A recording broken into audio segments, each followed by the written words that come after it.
Well, my name's Andy Brown. I was a Ford engineering apprentice back in the day, early 70s, and I was quite blessed to have got the training from Ford. I'll always be a Ford guy. I'm sure if you cut my head off, you'll find a blue oval in there somewhere. And at the time was when Ford was still campaigning some GD40s, and they rolled out this as a demonstrator by Terry Drury with John Dale, who was then the Ford truck marketing director. Terry is one of life's amazing characters. If he could think it, he could do it or find a way around it. And Terry built the original van in approximately 3 to 4 months. Anything Terry had, he was competitive in. It was a push bike, no matter what it was. He always wanted to win. So he found his caravan. They welded a tow bar on the back, and when they started getting to speed with it, a little bit of buffeting, and the back doors were rattling slightly, they got up to, I think it was about 90 mile an hour, and one of the rear barn door windows came out and went through the caravan. And it actually wasn't Terry's caravan, it was someone he borrowed. Ford campaigned it for that year only, and at the end of the year, right, okay, we're done with that. The van got broken up for parts, and it's purely by chance that a friend of mine had it. He didn't know what to do with it, so I bought it off him, and then got on the journey of then putting it back together.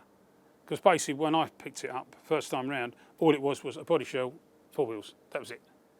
When I finally got it to a street condition, registered, insured, etc., it was parked outside my parents' house in Hornchurch, and I was on shift at Ford at the time, and there was a knock on the door.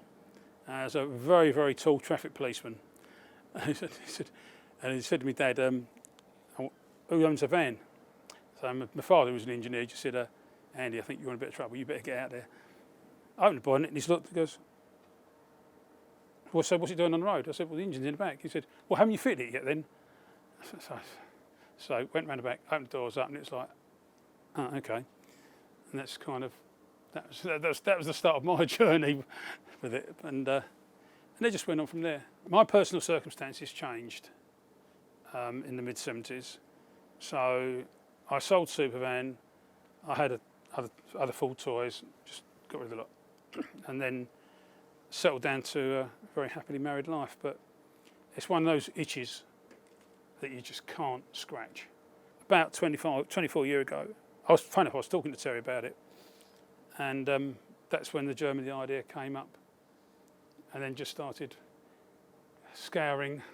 I'd always been looking for it, but never thought I'd find it. Then I was given the opportunity with some parts, and then just carried on collecting until I got it to the point where I could then actually build it. Because I started my journey sort of like 24, 25 years ago, a lot of the guys who drove it were still around. So I was fortunate they was happy to talk to me.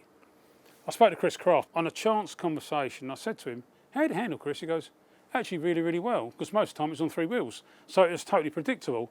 I thought, oh, okay.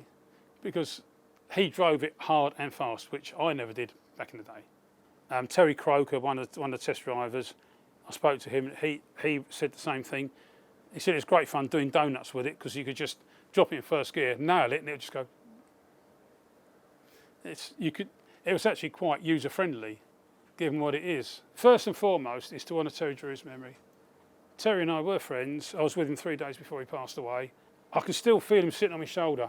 Why are you doing this? Why are you doing that? You know, and it's like, so and his 2 sons know what's going on. So it's not a pressure, but it's all part of the story. Having gone this far, I want to give something back.